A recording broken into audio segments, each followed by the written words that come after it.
Niveau 1. La recrue. Avant de commencer, pense à t'abonner et laisser un like. Ça aide énormément la chaîne et ça te permet de ne pas rater les prochaines histoires. On y va. Tu as 19 ans et tu t'ennuies. C'est la vraie raison. Pas le patriotisme, pas la vocation. L'ennui. Tu travailles dans un entrepôt depuis 8 mois. Tu charges des cartons sur des palettes de 6 heures du matin à 15 heures. Tu rentres chez toi, tu manges devant la télé, tu recommences le lendemain. Un soir, tu passes devant une affiche et tu pousses la porte. Le recruteur s'appelle Ferrière. Il a une mâchoire carrée et des mains qui ont l'air d'avoir déjà tout cassé. Il te parle 20 minutes. Il ne te vend rien. Il te regarde juste et il te dit « soit t'as ce qu'il faut, soit t'as pas. On va voir. » Tu signes. 3 semaines plus tard, tu es dans un car avec 40 garçons que tu ne connais pas. Personne ne parle. Chacun regarde par la fenêtre. À l'arrivée, il fait encore nuit. Des silhouettes en treillis attendent sur le parking. Elles ne crient pas. Elles parlent normalement, presque doucement. Et c'est ça qui fait peur. On te prend ton téléphone. On te donne un numéro à la place d'un prénom. On t'explique une seule fois les règles. On ne répète pas. Les premières semaines, tu découvres ce que ton corps ne sait pas faire. Tu ne sais pas courir sans t'arrêter. Tu ne sais pas dormir 2 heures et te lever comme si tu avais dormi 8. Tu ne sais pas manger en 4 minutes et repartir. Tu apprends. Ou tu rentres chez toi. Ton père vient à la cérémonie de fin de formation. Il ne pleure pas. Ton père ne pleure jamais. Mais quand il te serre la main, il la tient 1 seconde de trop et tu sens ses doigts trembler légèrement. Tu n'en parles pas. Lui non plus. Vous ne parlez pas de ce genre de choses dans ta famille. C'est pour ça que tu t'es engagé, peut-être. Tu rejoins une unité. T'es le plus jeune. Tu fermes ta gueule et tu observes. Les anciens ne t'expliquent rien. Ils te regardent faire et ils voient ce que tu vaux. Au bout de 6 mois, t'existes à peine pour eux. Au bout d'1 an, t'existes un peu. C'est suffisant pour vouloir plus. Tu déposes un dossier pour la sélection. Niveau 2. Le candidat. Ils t'ont dit d'amener le strict minimum. Tu arrives avec un sac de 20 kilos. Un type à côté de toi en a un de 30. Un autre a visiblement passé des semaines à optimiser chaque gramme. Aucun de vous ne sait vraiment ce qui vous attend. Parce que ceux qui sont passés par là ne racontent pas vraiment. Le premier matin, on vous compte. On vous regarde. On ne vous dit rien d'autre que l'heure du lendemain. La sélection n'a pas de règle visible. C'est ça le premier piège. Tu cherches la logique et il n'y en a pas. Ou plutôt, la logique est cachée. Tu cours quand on te dit de courir. Tu t'arrêtes quand on te dit de t'arrêter. Mais parfois, on te dit rien du tout et tu dois décider. Et ta décision, quelqu'un la note. Une nuit, tu marches depuis 14 heures dans une forêt de pins, avec un sac qui t'écrase les épaules. Tu ne sais pas où tu vas. Tu as une carte et une boussole et un point à atteindre avant une heure que tu as calculée, mais dont tu n'es pas sûr. Il pleut depuis le début. Tes pieds font un bruit de succion à chaque pas. Tu penses à l'entrepôt. Tu penses aux palettes. Tu continues. Un homme s'assoit par terre devant toi. Il ne s'est pas blessé. Il est juste assis. Il regarde ses mains. Tu t'arrêtes 1 seconde. Il lève la tête et te regarde. Il dit rien. Toi non plus. Tu repars. Le lendemain matin, il n'est plus là. Personne ne commente.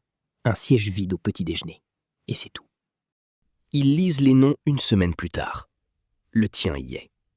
Tu n'éprouves pas de joie. Tu éprouves quelque chose de plus calme que ça. Un genre de confirmation.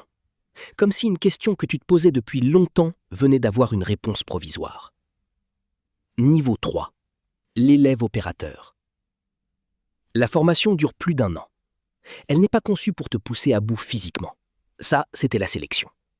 Elle est conçue pour remplir ta tête jusqu'à ce qu'elle déborde. On t'emmène sur un terrain d'entraînement au lever du jour. Le silence est seulement brisé par les ordres secs des instructeurs. Tu découvres l'arme pour la première fois dans tes mains, froide et précise. On ne te parle pas de théorie longtemps. Tu apprends en répétant, en corrigeant, en recommençant. Chaque tir est observé, chaque erreur est immédiatement corrigée. Au début, tu réfléchis à chaque geste. Puis, peu à peu, ton corps commence à comprendre, avant ta tête.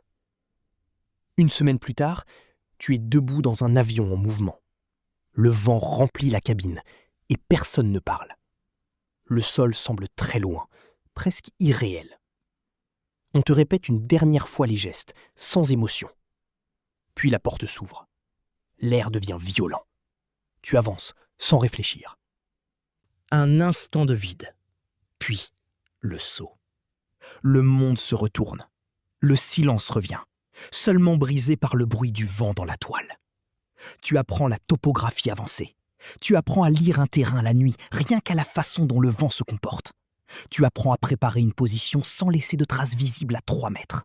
Tu apprends des protocoles radio que tu dois mémoriser en entier. Tu apprends des procédures médicales que tu pratiques sur des mannequins, puis sur des animaux, puis mentalement en boucle jusqu'à ce que tes mains les connaissent sans que ton cerveau intervienne. On t'assigne une spécialité. Tu deviens médecin de combat. Pendant des mois, tu apprends ce que le corps humain peut perdre et continuer à fonctionner. Tu apprends ce qu'il ne peut pas perdre. Tu apprends la différence entre 1 heure et 4 minutes, et ce que ça change. Tu pratiques les gestes jusqu'à ce qu'ils deviennent des réflexes. Ton instructeur t'explique un soir que dans le noir, sous le feu, tu n'auras pas accès à ta mémoire consciente, seulement à tes réflexes. Il dit que ton boulot, c'est de transformer ta mémoire en réflexe. Tu comprends ce qu'il veut dire 3 mois plus tard, lors d'un exercice où tout se passe mal en même temps, et où tes mains agissent, pendant que ta tête essaie encore de comprendre la situation. On t'assigne aussi une langue. Tu travailles le dari pendant 8 mois. Chaque matin, 1 heure avant le reste. Chaque soir, 2 heures après. Ta tête fait des choses étranges. Tu commences à rêver dans une langue que tu ne parles pas encore. Tu te réveilles avec des mots que tu n'as pas choisis. L'exercice final se passe dans une région que tu ne reconnais pas. Pendant 3 semaines, tu opères dans un scénario qui reproduit une mission réelle dans ses grandes lignes. Tu commets des erreurs. On te laisse les commettre. Puis on t'assoit et on te les montre une par une. Certaines auraient coûté des vies. Tu rentres chez toi avec cette liste gravée. Le jour de la remise de béret, tu ne penses pas à la fierté. Tu penses à la liste. Niveau 4, le premier déploiement. Cette fois, ce n'est plus un exercice. Tu es dans l'avion en pleine nuit. Personne ne parle. Quand la porte s'ouvre, tu ne penses plus à la formation. Tu sautes. En bas, un pays étranger t'attend dans l'obscurité. Le pays où tu arrives sent la poussière chaude et le gasoil. Vous posez dans la nuit. Les lumières de la piste sont oranges. Il fait déjà 30 degrés à 2 heures du matin. Votre mission sur les 6 premiers mois, travailler avec une unité locale pour sécuriser des vallées que personne n'a vraiment sécurisées depuis 20 ans. La vallée a un nom que tu apprends à prononcer correctement au bout d'1 semaine. Elle a aussi une logique propre que tu mets 2 mois à commencer à comprendre. Chaque matin, tu bois du thé avec des hommes, dont tu mémorises les visages. Certains sont sincères. Tu le sais parce qu'il y a des indices dans leur comportement quotidien. De petites choses constantes, une façon de se comporter avec leurs enfants, une façon de te regarder quand ils croient que tu ne les regardes pas. D'autres ne sont pas sincères. Tu ne sais pas toujours lesquels. Ton équipe compte 11 hommes. Ton chef de groupe s'appelle Marchand. Il a 15 ans de métier et il parle peu. Quand il parle, tu écoutes. Il a une façon de décomposer les situations complexes en quelque chose d'actionnable que tu n'as jamais vu avant. Tu essayes de comprendre comment il pense pour pouvoir un jour penser comme ça. Un soir, un informateur vous donne une adresse. Vous la vérifiez par 3 sources différentes. Vous planifiez pendant 6 heures. Vous entrez dans la maison à 3 heures du matin. Elle est vide. Pas vide depuis peu, vide depuis plusieurs jours. Quelqu'un a prévenu. Tu rentres à la base sans avoir tiré un coup de feu, et c'est l'une des nuits les plus lourdes du déploiement. Ton premier contact réel dure moins d'1 minute. Une embuscade sur une piste. 3 hommes tirent depuis un flanc. Ton équipe réagit comme à l'entraînement. Exactement comme à l'entraînement. Et c'est ça qui te frappe le plus. La formation prend le dessus avant que tu aies le temps d'avoir peur. La peur vient après, le soir, quand tu es allongé sur ta couchette et que tu repasses les 30 secondes en boucle. Tu appelles ta famille 2 fois par mois depuis un téléphone satellitaire. Ta mère te demande si tu manges bien. Tu lui dis oui. C'est parfois vrai. Niveau 5, le spécialiste. Ton 3e déploiement. Tu connais maintenant le rythme. Tu sais comment ton corps se règle après les premières semaines. Tu sais comment gérer le manque de sommeil sans le laisser affecter tes décisions. Tu sais lire les signes d'une équipe qui commence à traquer et comment intervenir avant que ça arrive. T'es le médecin senior maintenant. Les jeunes te regardent comme tu regardais les anciens à tes débuts. Votre zone d'opération est un district rural. Pas de ville, pas de route goudronnée. Des villages reliés par des pistes et de la tradition. Tu passes tes après-midi à tenir une sorte de consultation dans une pièce prêtée par le chef du village. Les gens arrivent avec des infections non traitées depuis des mois, des fractures mal consolidées, des enfants fiévreux. Tu soignes ce que tu peux soigner. Tu expliques ce que tu ne peux pas soigner. Quelqu'un traduit. Parfois, la traduction est approximative, et tu le sais, parce que les réactions ne correspondent pas à ce que tu aurais dit. Un après-midi, une femme arrive avec un garçon de 7 ans qui a une blessure à l'épaule. La blessure a plusieurs jours. Elle ne veut pas expliquer comment c'est arrivé. Tu soignes sans poser de questions. Elle repart sans croiser ton regard. Le traducteur te dit plus tard que le garçon aurait refusé de donner de l'information à des combattants qui passaient. Tu ne vérifies pas cette version. Tu ne sais pas si tu veux la vérifier. 2 mois plus tard, lors d'une patrouille, votre véhicule touche un engin artisanal. L'explosion est à l'arrière. 2 hommes sont blessés. Tu travailles sur le plus grave pendant 19 minutes avant l'évacuation. 19 minutes que tu as reconstituées ensuite geste par geste pour t'assurer que tu n'avais rien raté. Tu n'avais rien raté. Il survit. Sa rééducation dure 2 ans. Il ne revient jamais dans l'unité. Tu le croises une fois à une cérémonie 3 ans plus tard. Il boite légèrement. Il te serre dans ses bras, sans rien dire. Niveau 6. Le chef de groupe. Tu as 45 ans. Ton genou droit te réveille certains matins avant le réveil. Tu connais la différence entre une douleur qu'on ignore et une douleur qu'on écoute. Tu ignores celle-là pour l'instant. Tu es chef de groupe. 12 hommes. Leur fonctionnement quotidien dépend de toi d'une façon qui n'est pas marquée dans aucun règlement, mais que tout le monde comprend. Le jeune lieutenant qui commande officiellement le détachement est compétent. Et il le sait assez pour savoir ce qu'il ne sait pas encore. Vous travaillez bien ensemble. Ce n'est pas toujours le cas. Tu as eu des officiers avec qui ça ne fonctionnait pas. C'est compliqué. Tu ne parles pas de ces périodes-là. Un de tes hommes, Delanois, commence à présenter des signes que tu connais. Il parle moins. Il mange moins. Il est toujours présent, toujours opérationnel. Mais quelque chose est différent dans ses yeux depuis 3 semaines. Tu l'invites à boire un café un soir. Vous parlez de tout et de rien pendant 1 heure. Puis, tu lui demandes directement. Il te regarde longtemps avant de répondre. Ce qu'il te dit, tu le gardes pour toi. Tu fais en sorte qu'il voie quelqu'un. Tu le suis de loin pendant les semaines suivantes. Il remonte lentement. Ton déploiement se passe dans une zone de conflit africain. Contexte politique instable. 3 gouvernements ont changé dans la région en 18 mois. Les alliances que vous avez construites avec des partenaires locaux tiennent sur des fils. Tu passes autant de temps à gérer des relations humaines qu'à planifier des opérations. Parfois, ce sont la même chose. Vous perdez Kowalski lors d'une opération nocturne sur un camp. 31 ans. Il était dans l'unité depuis 7 ans. Tu le connaissais depuis 5. Il avait une façon de raconter des histoires stupides au pire moment qui vous faisaient tous rire malgré vous. Tu rentres en France pour ses funérailles. Sa sœur te demande s'il avait souffert. Tu lui dis non. C'est en partie vrai. Tu retournes sur le terrain 10 jours plus tard. Niveau 7. L'unité. Un homme te contacte. Pas par voie officielle. Il te parle dans un couloir lors d'une formation. 2 phrases. Est-ce que tu serais intéressé par autre chose? Tu sais ce que ça veut dire. Tu dis oui. La sélection pour l'unité est différente de tout ce que tu as connu. Elle ne teste pas l'endurance physique. Elle teste ce qui se passe dans ta tête quand toutes les variables changent en même temps. Quand les règles que tu pensais connaître ne s'appliquent plus. Quand la solution évidente est un piège. Tu passes des nuits entières à résoudre des problèmes dont tu ne seras jamais sûr d'avoir trouvé la bonne réponse. 180 candidats. 9 arrivent au bout. Tu en fais partie. La formation qui suit dure 8 mois. Le niveau de précision qu'on attend de toi n'a rien à voir avec ce que tu connaissais. Chaque geste est analysé. Chaque décision est décortiquée. Tu repenses ta façon de travailler depuis le début. Certaines choses que tu faisais bien, tu réalises que tu les faisais bien par habitude et pas par compréhension. La différence compte ici. Tes missions ne ressemblent à rien de ce que tu faisais avant. Les équipes sont plus petites, les objectifs sont plus précis, les marges d'erreur sont inexistantes. Tu opères dans des environnements où ta présence ne doit laisser aucune trace.